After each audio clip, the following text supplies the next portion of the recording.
안녕하세요. 연금연구소와 함께 진행하는 SNU 금융연구소의 정승우 소장입니다. 반갑습니다. 네, 안녕하세요. 양수진 팀장입니다. 반갑습니다. 저희가 사실 국민연금에 대해서 자주 문의하시는 내용을 가지고서 좀 정리를 해보고 있는데요. 오늘은 그 세 번째 시간으로 국민연금으로 받은 급여도 세금을 내야 하나요? 라는 내용입니다. 지난번에 급여는 국민연금을 이제 어떻게 받으시는지에 대한 내용이고, 그럼 받을 때 과연 이거에 대해서 세금을 어떻게 내가지? 여기에 대해서 아마 궁금해 하시는 것 같은데, 세금을 낼까요? 안 낼까요? 이거 첫 번째 시간에 네. 이게 약간 예고편을 했었었는데, 이제 연금이 소득이 되겠느냐, 이제 이런 얘기를 잠깐 했었던 것 같아요. 네. 근데 연금 당연히 소득이죠. 네. 일단 조금 헷갈리신다면 종합소득세에 대해서 먼저 좀 얘기를 해드리는 게 나을 것 같아요.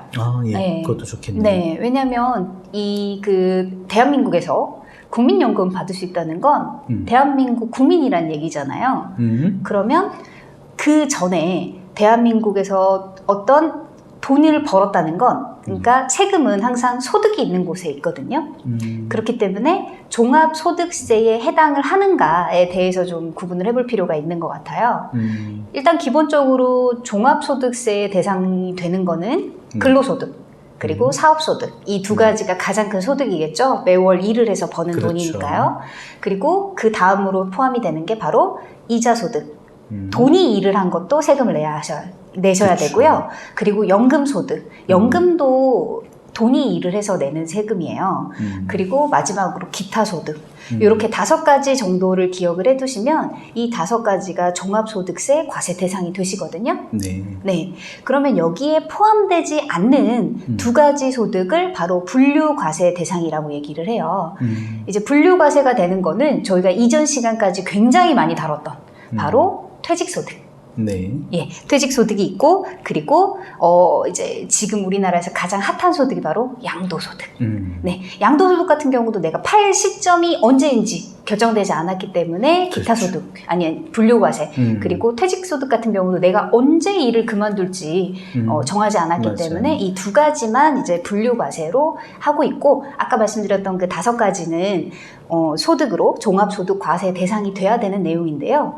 그러면 연금소득 같은 경우는 이제 가장 궁금해하시는 게 한 1,200만 원 넘어가면 연금소득을 낸다. 이 정도는 좀 이제 어느 정도 많이 아시는 분들이 있으시거든요. 네. 네.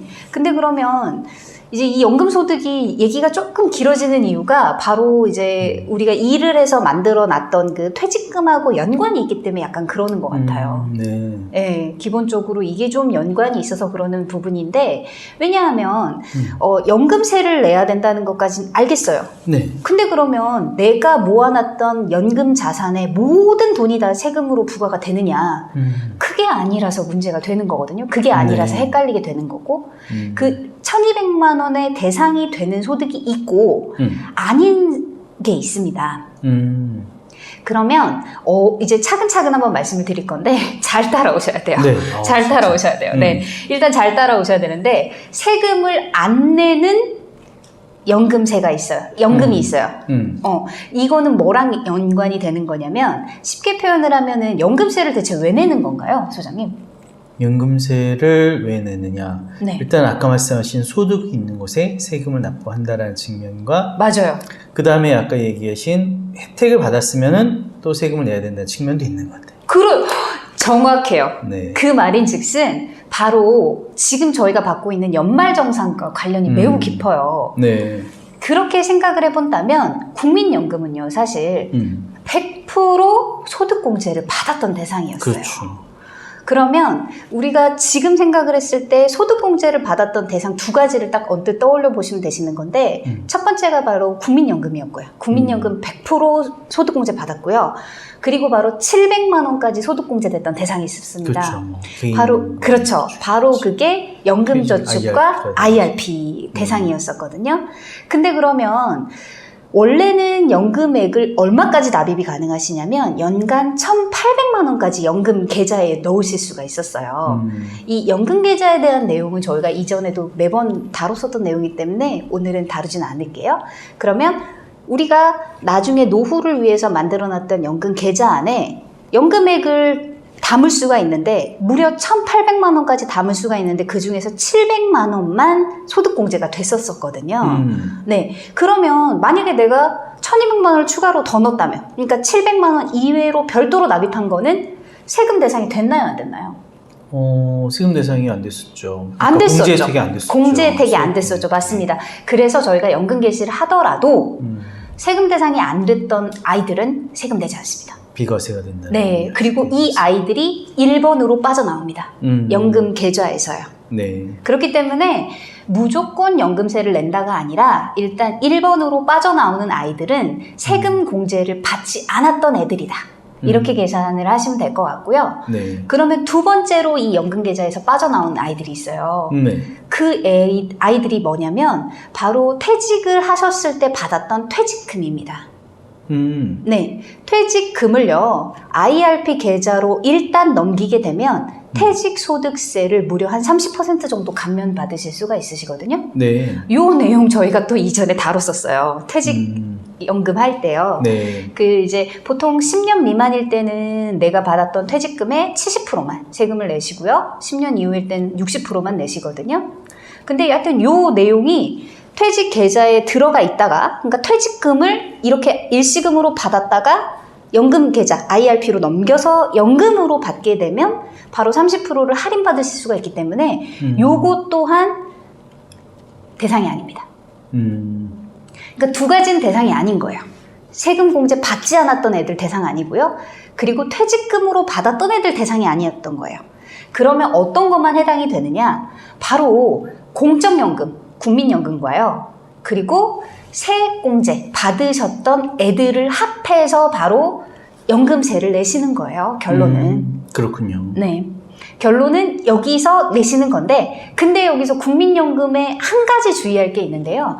이 국민연금이 방금 소득공제 대상이라고 말씀을 드렸잖아요. 네. 근데 계속해서 그렇게 됐던 게 아니라 2002년도 월드컵 생각하시면 좀 계산하기 쉬우실 것 같은데 2002년도 이후에 받았던 애들만 소득공제가 됐고 연금세를 내시는 거고요. 그 이전에 받았던 아이들은 소득공제 되지 않았고요. 그렇네요. 네, 되지 않았기 때문에 연금세 안 내셔도 된다. 이렇게 기억을 하시면 조금 세금이 약간 명확하게 들릴까요? 맞아요. 어려운 내용이긴 했는데 제가 좀 쉽게 설명한다고 했는데 이해가 됐을지 모르겠습니다. 그래서 말씀드렸던 이제 결론은 세금 대상이 안 되는 애들 빼고 두 가지, 공적연금과 그리고 세액공제, 예전엔 소득공제였고 지금은 세액공제 받고 계시는 연금저축, 내가 개인적으로 IRP라든지 이렇게 받으셨던 개인연금, 그러니까 공적연금과 사적연금 두 가지를 합해서 내시는 건데 이게 바로 1,200만 원을 초과하셨을 때 나이대에 따라서 뭐 3.3%부터 5.5%까지 이렇게 지금 그쵸. 내고 있는 부분이시죠. 맞습니다. 정리를 너무 잘해 주셔가지고 아마 이해하신 분들 한번 반복해서라도 다시 보시면 좋겠는데, 일단은 오늘 질문하신 국민연금 낸 거 혹시 세금 내나요?